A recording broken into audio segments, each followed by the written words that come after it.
Olá, nós estamos juntos. Esse é o podcast USP e as Profissões. Eu sou Bruno Chamochumbi e nestes episódios nós conversamos com quem vive a universidade todos os dias e pode inspirar de maneira muito positiva os alunos que querem ingressar na USP. Isso para dizer a você que as histórias, memórias, as oportunidades e as novidades da USP são compartilhadas por esses professores. Geralmente os professores, nesta série, os professores que estão envolvidos aí com as atividades de cultura e extensão. Para falar sobre as atividades da EFERP, a Escola de Educação Física e Esporte de Ribeirão Preto, nós temos o professor Átila Alexandre Trapé. Olá, professor, tudo bem? Seja bem-vindo ao podcast USP e as Profissões. Olá, muito obrigado pelas boas-vindas. Uma satisfação poder falar um pouco da nossa unidade com vocês. Nós vamos começar entendendo um pouco da sua presença na USP e como é que você se desenvolveu enquanto aluno e depois enquanto professor. Conta um pouco dessa trajetória pra gente. Legal, muito bom. Eu estou aqui na USP de Ribeirão Preto desde 2010, então eu vim para cá para o CEFER, que é o Centro de Educação Física, Esportes e Recreação. Então os campi do interior tem esse Centro de Educação Física e Esportes que é para atender a comunidade USP, também tem alguns projetos voltados aí para a comunidade externa. Então, entre 2010 e 2020, eu estive como educador, que é uma função de nível superior na USP, trabalhando com esses projetos de extensão de forma mais direta, né? Dando aulas, treinamentos, né? Tanto para a comunidade USP quanto para a comunidade externa. E aí, desde 2020, que é quando eu ingresso na carreira docente aqui na EFERP, e agora tendo a oportunidade de trabalhar na Comissão de Cultura e Extensão. Então, eu estive como vice-presidente dessa comissão nos últimos 4 anos, e agora, recentemente, em agosto de 2025, é quando eu assumo a presidência dessa comissão, podendo dar um pouco na sequência, a partir agora, principalmente do lado da gestão, nesse trabalho que eu já realizava como educador, de uma forma mais prática nos projetos, no CEFER aqui da USP de Ribeirão Preto. Nós vamos falar de prática, nós vamos falar de atividades extensionistas, nós vamos falar de cultura, mas antes ainda eu quero saber um pouco mais de você. O que vem te motivando, te emocionando e te instigando a ir além das suas atividades como docente, que não são poucas, a gente sabe, mas que de alguma maneira te provocam a assumir esse importante papel dentro da Universidade de São Paulo? Legal, muito bom. Vou compartilhar um projeto de pesquisa que nosso grupo vem desenvolvendo aqui em Ribeirão Preto e que conversa muito com essa pergunta aí que você trouxe. A gente conseguiu caracterizar as pessoas que participam dos nossos projetos de extensão na EFERP, então condição econômica, gênero, raça, cor, né? E lógico que a gente tem muito orgulho do projeto que a gente dos projetos que a gente oferece na universidade, né? Eu acho que tentar trazer a sociedade para dentro da universidade é muito importante, né, no sentido que a sociedade possa usufruir, desfrutar, né, dessa estrutura tão bacana, tão única que a gente tem. Só que o que a gente pôde perceber nessa dissertação de mestrado é que a gente tem um público muito específico que frequenta a universidade. Então, para vocês terem ideia, aqui na EFERP, esse levantamento apontou que 80% das pessoas que frequentam nossos projetos de extensão são classificadas ali em classe econômica A e B, que seria uma classe econômica média alta, né? Então, logicamente que a gente quer oferecer e oportunizar o acesso, mas a gente gostaria muito que mais pessoas, né, e principalmente aquelas que têm menos possibilidade de acesso na sociedade, chegassem aqui. Então, acho que hoje o que mais me motiva, né, e que eu acho que as atividades extensionistas elas vêm para contribuir muito nesse sentido, são as ações extramuros que a gente tem realizado. Então, por meio dos editais que a gente consegue oferecer bolsa, mesmo projetos de pesquisa que vão estudar aspectos relacionados a isso, ajudar nesse processo de brilhar o olho do nosso estudante, seja de graduação, seja de pós-graduação, para ter esse entendimento que não é simples chegar até a universidade, né? Uma pessoa vir até aqui, participar com uma frequência aí de 2 a 3 vezes por semana em um projeto e poder praticar atividade física. Então, esse processo da gente começar a ir até as comunidades, fazer esse trabalho mais diretamente nas comunidades, nas unidades de saúde, nas escolas, né, nos diferentes equipamentos aí do território, tem sido algo muito interessante, né, no sentido de aproximar cada vez mais a universidade da sociedade, rompendo esses muros e, ao mesmo tempo, proporcionando essa formação para os nossos estudantes. Professor, não sendo simplista, mas de alguma maneira, talvez a faculdade de Educação Física seja uma daquelas em que o aluno já vem preparado para as atividades de uma forma muito clara. É muito comum que a gente associe o aluno de Educação Física com o gosto, com o prazer, a vontade de praticar esportes e atividades físicas.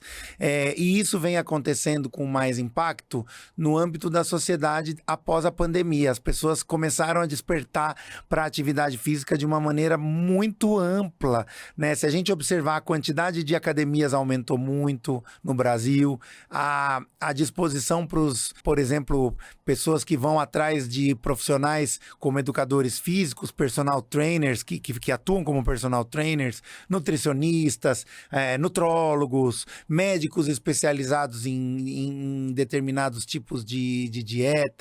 Esse acesso e essa busca a uma melhor qualidade de vida, uma melhor alimentação e, consequentemente, a um melhor esporte, fazem com que as oportunidades profissionais desse campo sejam cada vez maiores para os alunos, né?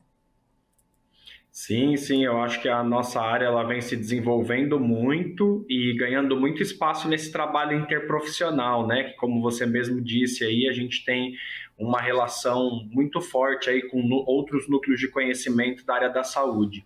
Mas só para vocês terem ideia, a profissão, né, o profissional de educação física na saúde, esse reconhecimento ele já existe desde 1997.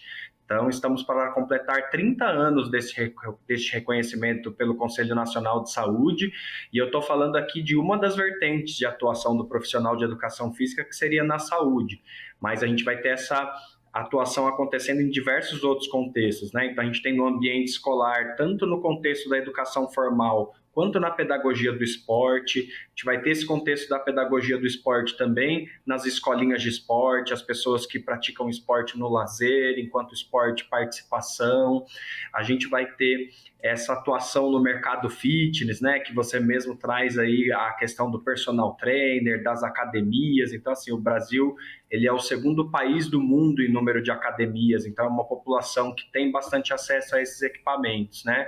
E no contexto das políticas públicas, que a gente sempre espera que a atividade física ela possa ser mais oportunizada para as pessoas, que tenham mais profissionais de educação física nas unidades de saúde, nos parques, nos ginásios das prefeituras. Então, a gente tem muitas possibilidades aí de atuação, e hoje eu vou dizer que é mais comum o estudante que entra com uma ideia inicial de fazer algo, e isso muda ao longo do tempo, pelo que ele conhece na faculdade, pelas oportunidades que ele tem de se envolver com projetos de extensão, né, os estágios que ele realiza, do que alguém que entra com uma ideia fixa e termina daquela forma, né? Eu sou um exemplo disso. Eu fui atleta de voleibol, trabalhei muitos anos com voleibol como técnico, com preparação física, tive até experiência internacional nesse sentido, e algumas experiências que eu fui tendo no contexto da saúde foi o que fez brilhar ainda mais meus olhos, né?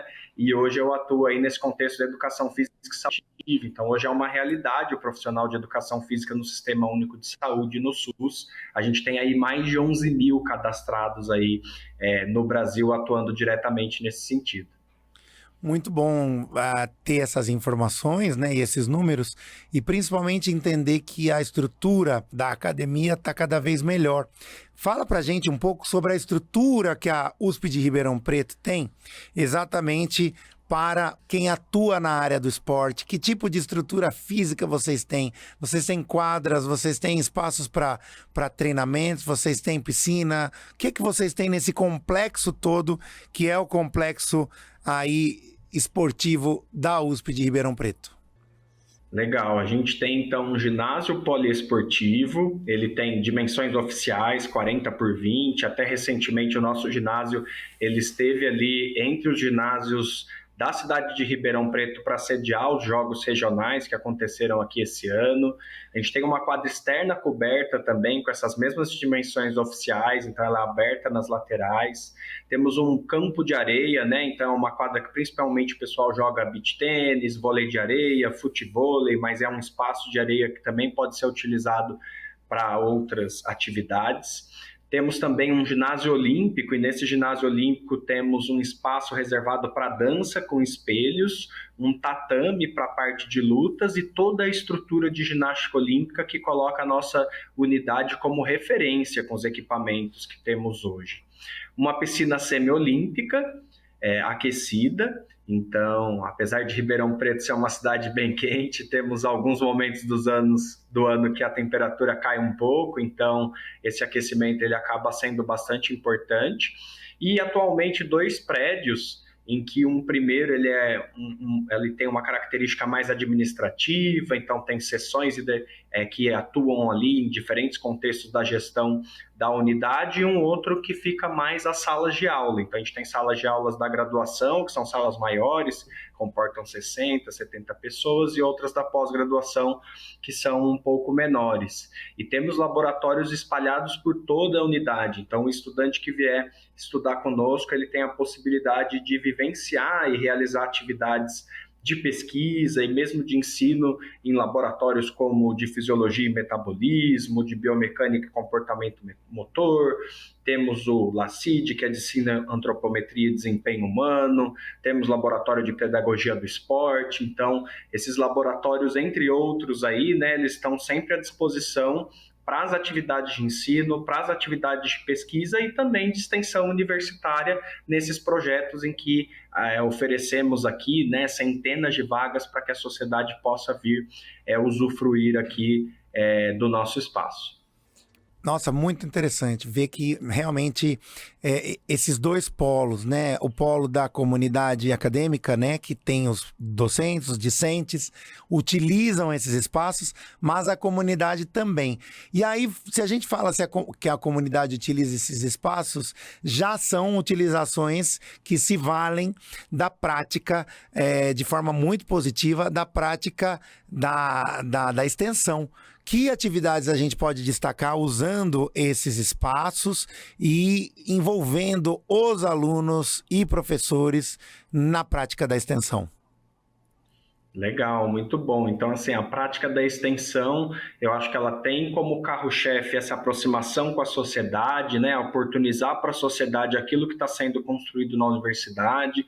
Afinal de contas, a universidade ela se desenvolve e funciona com dinheiro público, né? Então eu acho que a todo momento tentamos aqui conscientizar os nossos estudantes disso, né, da importância, mas a unidade ela já tem um perfil extensionista raiz, assim, então o estudante desde o primeiro momento que ele chega como calouro ou como calor, ele já vive isso aqui, né, de ver a sociedade frequentando a nossa unidade em diferentes projetos aí, então acaba que isso acaba sendo algo muito comum, assim, na formação deles, e mesmo agora com a questão da curricularização da extensão, que fortalece um pouco mais esse processo, né, e coloca isso ali no currículo desses estudantes, então existe alguma adaptação nesse sentido, mas em uma unidade que já vinha muito acostumada a realizar esses trabalhos.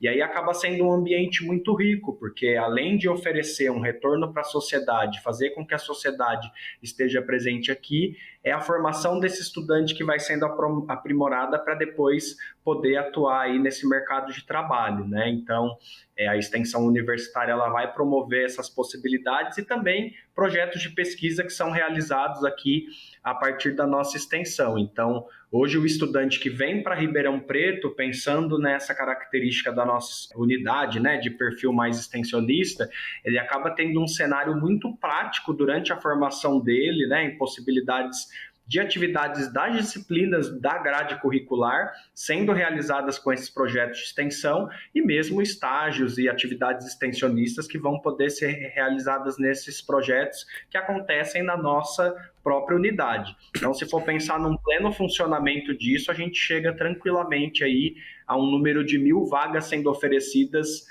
aqui mesmo na nossa unidade, né? Isso sem contar essas ações extramuros que eu destaquei para vocês aí no começo e que tem sido um carro-chefe também da nossa unidade. Professor, para a gente falar um pouco sobre o panorama e o impacto das atividades de cultura e extensão. Estamos falando até aqui das atividades de extensão, mas também gostaria que você destacasse um pouco de como a cultura se envolve nisso, né? Vocês têm, por exemplo, um grupo musical que é muito conhecido em Ribeirão Preto. Então, vamos falar um pouco sobre isso, mas também vamos falar um pouco desse impacto geral, né? De como essas atividades podem ir além do básico solicitado em grade curricular, né? Como é que isso pode avançar e motivar os alunos, principalmente os que estão nos assistindo, a falarem, poxa vida, quantas atividades interessantes além do básico, além da grade curricular eu terei e por isso posso escolher a USP de Ribeirão Preto, posso escolher a Escola de Educação Física e Esporte de Ribeirão Preto. Muito bem, então a gente vinha focando aí nessa questão mais das atividades físicas e esportivas, né, e que eu acho que é uma parte aí bem interessante para que os estudantes, né, que venham para cá possam vivenciar, né, quem sabe retomar uma prática de algo que ele ou ela já praticava, e aí muitas vezes no contexto do vestibular acaba se afastando, né? Então aqui na universidade vão ter as possibilidades de práticas esportivas tanto aqui, né, na EFERP, nesses projetos de extensão que eu comentava, como no CEFER, que é o Centro de Educação Física, Esportes e Recreação, e uma infinidade de outras atividades. Então, assim, vou destacar 2 grupos que tem no nosso campus. Então, assim, o primeiro é o GRASEX, que é um grupo que reúne todas as comissões de cultura e extensão do campus, e esse grupo vem tentando se articular cada vez mais para divulgar as atividades, né? Então, para que as atividades que cada unidade realiza possa chegar nas outras unidades, né? E aí, mais recentemente também, a Comissão Assessora de Inclusão e Pertencimento, que vai reunir as comissões de inclusão e pertencimento de cada unidade, né? Comissões essas que estão vinculadas à nossa Pró-Reitoria de Inclusão e Pertencimento, que completou 3 anos aí neste ano. Então, a gente tem coral, a gente tem grupos de dança, grupos musicais, né? Tem grupos que envolvem questões religiosas, que os estudantes também se reúnem, né? Grupos de quadrinhos, de leituras, né? Então, assim, tem os projetos em que existe uma organização para tentar trazer a sociedade para cá, né, e aumentar essa interação, como tem projetos específicos, né, da comunidade USP, que o pessoal se reúne para realizar essas atividades. Então, inclusive, agora, nesse contexto que a gente está aí, dos eventos que envolvem, né, a Feira USP, o próprio Um Dia na USP, a gente vai ter a presença do coral aqui na EFERP, um pouco fortalecendo essa articulação. A gente tem um teatro do campus, que acaba sendo um espaço em comum também, então a gente já teve apresentações de teatro lá, de grupos formados pelos nossos próprios estudantes. Então, esse trabalho ele vem acontecendo de forma bem articulada e a gente espera que o estudante ele possa vivenciar isso, né? Acho que a vida universitária ela tem um foco na formação para a carreira, mas que esse ou essa estudante possam vivenciar e ter um cuidado para si, né? No sentido de fazer algo que gosta, no tempo livre, e não ficar focado exclusivamente na formação acadêmica. Então, o nosso campus ele tem muitas outras possibilidades de atividades culturais, esportivas, de integração aí no contexto da vida universitária. Nossa, muito bom e muito claras as suas respostas para o aluno que está nos assistindo realmente perceber que é possível o aprendizado se tornar ainda mais efetivo e ainda mais amplo e ele encontrar o seu lugar, a sua contribuição para uma sociedade melhor. Quero pedir suas considerações finais, principalmente para motivar o aluno que está nos assistindo.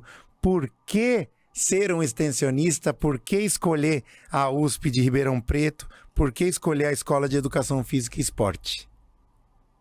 Legal, eu queria destacar duas conquistas recentes da nossa unidade em termos de articulação. A primeira delas é o Centro de Referência Paralímpico, então a gente tem projetos de extensão voltado para pessoas com deficiência aqui na unidade, tanto no contexto da promoção da prática esportiva, da atividade física, como também na formação de atletas. Então, aqui em Ribeirão Preto, o estudante ele vai encontrar um desses centros de dezenas que estão espalhados aí pelo nosso país e que está vinculado ao Comitê Paralímpico Brasileiro. E uma outra conquista recente é a entrada da educação física na residência multiprofissional em saúde. Então, muitas vezes o estudante é o estudante que está ouvindo aqui nem sabe, né, dessa possibilidade de atuação, mas como eu comentei, são mais de 11 mil profissionais de educação física na saúde atuando no SUS, no Sistema Único de Saúde. E hoje, da mesma forma que a gente tem a residência médica, em que um médico escolhe uma especialidade para cursar a residência e se especializar, a gente tem essa residência multiprofissional em saúde, que aqui em Ribeirão Preto vai reunir odontologia, farmácia, psicologia, educação física, enfermagem, terapia ocupacional e fonoaudiologia. Então, é a oportunidade que ele tem, depois que ele se forma, a fazer parte dessa residência, com uma bolsa hoje do Ministério da Saúde que ultrapassa os R$4.000, para ser uma formação de mão de obra qualificada para o SUS, para o Sistema Único de Saúde. Então, assim, são alguns exemplos dentro de muitos outros que a gente tem aqui de possibilidades, né? Eu acho que o estudante ele entra com a possibilidade de experimentar diversos projetos e diversas possibilidades dentro da formação para escolher da melhor forma os seus caminhos.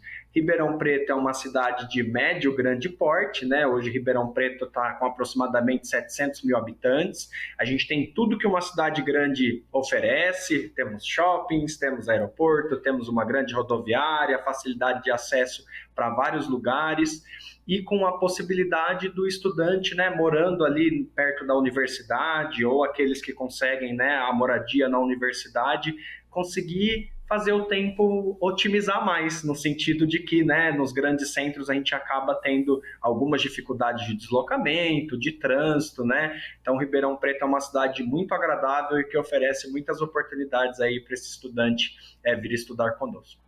Muito obrigado, professor. Quero agradecer a sua presença no nosso podcast USP e as Profissões.